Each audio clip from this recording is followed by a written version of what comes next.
once you have set up your categories in Schoology for each course, you should see them here on the gradebook setup with the proper weights.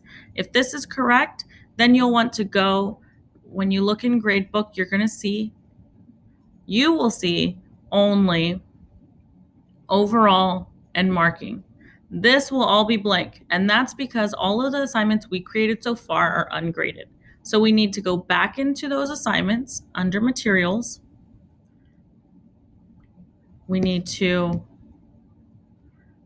open up the assignments that we know and we decided as a team we're going to take for a grade. So for me, it was this one. I'm going to select edit. And you're going to change that category because now we see formative and summative. So right now it says ungraded for you. You're going to select whichever category, formative or summative. And then you're going to save those changes. Now, this is a step that won't have to be done in the future because when we create assignments from now on, we can select if it's going to be a formative, a summative, or if it's going to remain ungraded. Because we created everything ungraded and we want stuff to populate in this gradebook, we have to go back and change it.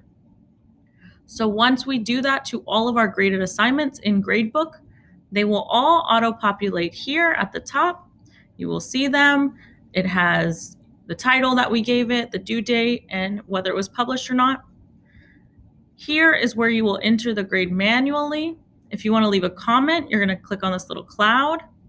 If for some reason this grade needs to be flagged, we're going to look at this flag and there's some options. We can excuse a child from the assignment, mark it as incomplete. So maybe they didn't actually submit it, but you can see from what they've done it's incomplete. You can mark it incomplete. Or if it's just outright missing, you can mark missing here. Something else that's really neat about this screen, and it reminds me a little bit of Google Classroom, is this document button. If you click on it, it's going to open in another window and it's going to take you to the student's actual submission. So there you can view their work, what they did. And rather than going back to that gradebook screen, you can enter the grade right up here. Click on this, it's going to open a window. When I enter that grade, I can put a comment here. I can share that comment with the student. Great work. And when I hit save, if I go back to that gradebook window and refresh my screen,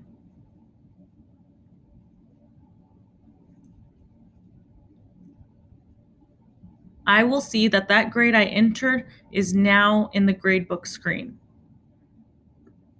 And the comment that I left is also here on the comment screen. So for when you're grading, when that window opens for this student, I can work through all of the submissions here and view the work and enter the grades, and it'll automatically update to this gradebook page as I work through them. Okay? And that is your grading tutorial.